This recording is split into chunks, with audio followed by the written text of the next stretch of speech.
आज आमचे कल्याण ग्रामीणचे तालुका प्रमुख सन्माननीय गजानन शेठ पाटील यांच्या माध्यमातून लोढा हैवान येथे बसलेले फेरीवाले, अनधिकृत हातगाड्या, अनधिकृत टपऱ्यावाल्या आणि आठवडी बाजार यांचा उच्छान जो मांडलेला त्याच्या विरोधात आणि प्रशासनाच्या विरोधात की प्रशासनाला वारंवार गजानन पाटील साहेब असतील, प्रमिला पाटील ताई असतील, शैलजाताई भोईर असतील, सर्व नगरसेवक पदाधिकारी असतील, वारंवार प्रशासनाला पत्रव्यवहार करूनसुद्धा या आठवडी बाजार, फेरीवाले, अतिक्रमणवाले यांच्या कुठल्याही प्रकारची कारवाई होत नाही। मग त्यामुळे आज या ई प्रभागात मोठ्या प्रमाणात या इथल्या नागरिकांनी आणि पदाधिकाऱ्यांनी आंदोलन केलं।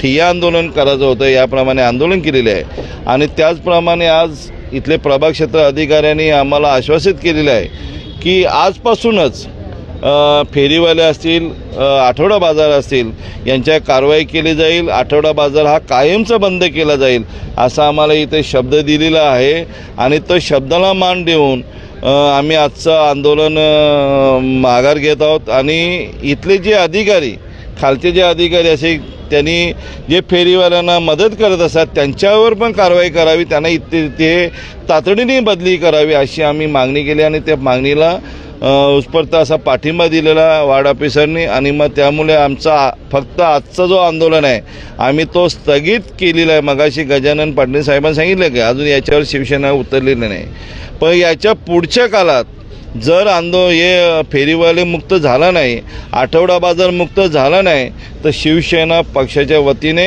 मोठं जन आंदोलन या कल्याण डोंबिवली महानगरपालिकेवर केलं जाईल असा आम्ही आजच्या दिवशी त्यांना इशारा दिलेला आहे। आज आमच्या लोढा हैवानमधील ज्या नागरिकांना खरोखर या हातगाडी, टपरी आणि आठवडा बाजाराचा ज्यांना त्रास होत होता तीच लोक फक्त इथे मोर्चाला आलेली। 15 दिवसापूर्वी आमच्या सन्माननीय संसदरत्न खासदार डॉक्टर श्रीकांत शिंदे साहेबांनी महानगरपालिकेच्या आयुक्तांना कडक शब्दात सूचना दिलेल्या होत्या की जर तुम्ही हे सगळे आठवडा बाजार जे पूर्ण महानगरपालिका हद्दीत आहेत ते हे बंदच झाले पाहिजेत।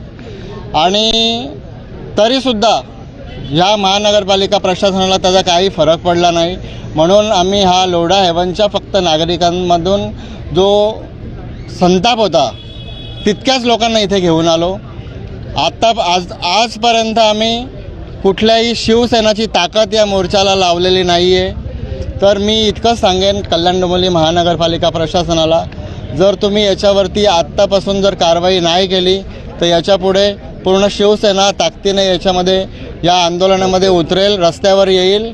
आणि आजच्या या आंदोलनासाठी आमचे लाडके आमदार साहेब इकडे उपस्थित राहिले, आमच्या नगरसेविका शैलजाताई, नगरसेविका प्रमिलाताई आणि आमचे उपजिल्हा प्रमुख राजेश कदम साहेब, तसेच आमचे ज्येष्ठ प्रकाश म्हात्रे दादा आणि प्रभाकर जाधव, लालचंद भोईर, मुकेश पाटील आणि समस्त शिवसैनिक पदाधिकारी मुख्य आणि हे जे सर्व नागरिक आमच्या लोढा हैवानमधील उपस्थित राहिले त्यांचं मी सगळ्यांचं आभार मानतो। आणि महानगरपालिका प्रशासनाला एक जाहीर सूचना देतो, इशारा देतो, जर हे नाही बंद झालं आजपासून तर लवकरात लवकर मोठा मोर्चा कल्याण डोंबिवली महानगरपालिकेच्या मुख्यालयावर काढला जाईल आणि त्याला संपूर्ण जबाबदार हे प्रशासन